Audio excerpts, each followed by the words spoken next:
원장님, 줄기세포 이야기는 정말 신비한 뭔가 있는 것 같은 느낌이 들거든요. 연골이 다시 자랐다더라, 뭐 젊을 때 무릎으로 돌아간다더라, 이런 얘기는 참 많이 들었거든요. 근데 들으면 들을수록 더 모르겠어요.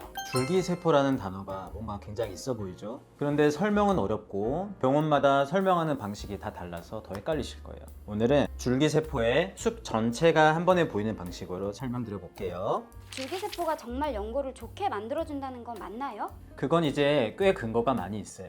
최근에 대한민국에서 진행된 큰 임상 연구가 하나 있거든요. 거기서 제대열 줄기세포를 사용한 환자분들을 몇 년 동안 추적했는데 97%의 환자에서 연골 손상 등급이 실제로 좋아졌습니다. 여기서 좋아졌다는 거는 연골이 완전히 새로 생겼다, 모든 분들이 그랬다는 건 아니고 MRI나 관절경 검사에서 손상된 연골의 상태가 한 단계 이상 개선됐다는 뜻입니다. 그 중에 꽤 많은 환자들은 2단계 이상 의미 있는 개선이 확인되었습니다. 아, 연골이 다시 100% 만들어졌다, 이런 건 아니고 의학적 기준에서 좋아진 것이 확인됐다로 받아들이면 되겠네요. 네, 맞아요. 이걸 너무 과장해서 들을 필요도 없고 반대로 다 마케팅이겠지, 어떻게 연골이 생겨, 이렇게 넘길 필요도 없어요.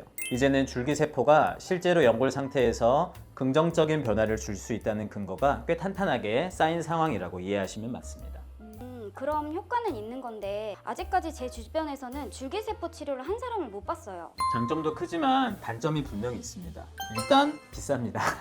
비용이 굉장히 비싸고, 그리고 수술을 통해서 해야 되는 경우가 많고요. 수술을 통해서 줄기세포를 넣게 되면 초기에서 6에서 8주 동안은 목발을 써야 됩니다. 줄기세포가 자리를 잡는 초기의 몇 주는 충격을 최소화해야 되거든요.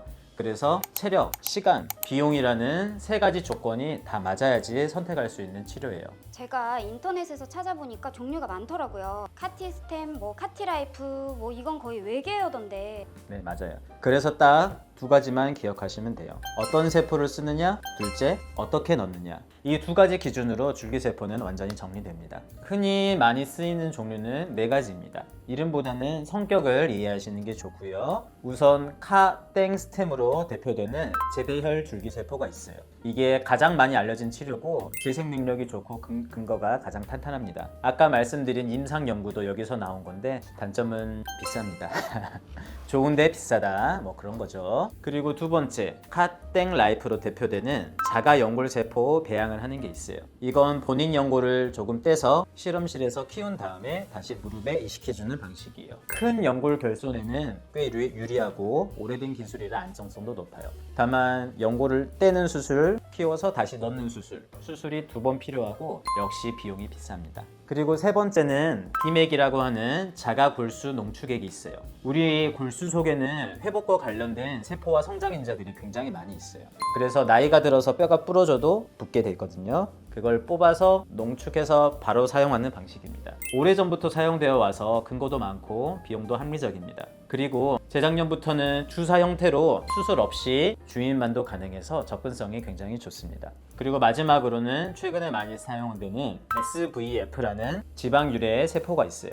이거는 지방에서 세포를 충출하는 방식인데 세포 수는 많은 편이에요. 그런데 아직 장기간 연구 데이터가 부족해서 아직은 사용을 좀 조심스럽게 하는 편입니다. 제가 들은 바로는 줄기세포를 수술로 넣는 방식이 있고 주사로 넣는 방식이 있고 둘이 완전히 다르다던데요? 같은 줄기세포라고 해도 어떻게 넣느냐에 따라서 목적도 완전히 달라집니다. 비유하자면은 한쪽은 이제 집을 완전히 뜯어 고치는 리모델링이라고 보시면은 다른 한쪽은 내부 도배만 살짝 하는 정도라고 보시면 돼요. 수술 방식은 손상된 연골을 다듬어서 깎아내고 뼈에 작은 구멍을 뚫어서 줄기세포가 딱 붙을 수 있게 기반을 만들어 준 뒤에 넣습니다. 그래서 재생이 일어날 수 있는 최고의 조건을 직접 만들어 주는 거예요.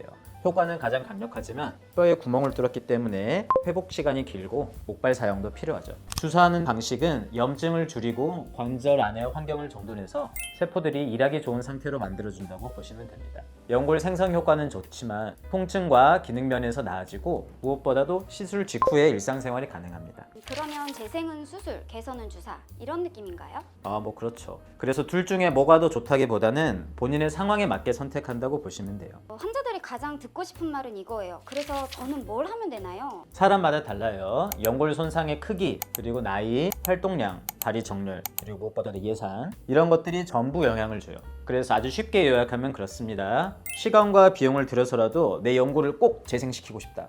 그러면 제대혈 또는 자가 연골세포. 수술은 부담되는데 그리고 일을 계속 해야 돼서 바로 일상생활에 필요하다. 그러면은 바로 일상생활이 가능한 비맥이나 SVF 같은 주사 방식이 맞습니다. 그러면 원장님이 본인 가족이라면 뭘 추천하시겠어요? 우선 저 같은 경우는 저는 쉴 수가 없어서 비맥이나 SVF 같은 주사 방식을 선택을 할 거고요. 은퇴하신 저희 부모님은 제대혈, 저희 가족이라면 이렇게 선택할 것 같습니다. 오늘 얘기 들으니까 줄기세포가 복잡한 치료에서 이해되는 치료로 변한 느낌이에요. 다행이네요. 그래서 줄기세포 치료는 만능은 아닙니다. 모든 환자분들이 다 젊은 연골을 가지진 않아요. 하지만 적절한 사람에게 적절한 방식으로 쓰면 확실히 도움이 되는 치료입니다. 그러면 궁금한 건 언제든지 댓글로 남겨주시고요. 다음 영상에서 줄기세포에 대해서 더 깊게 들어가 보도록 하겠습니다. 감사합니다.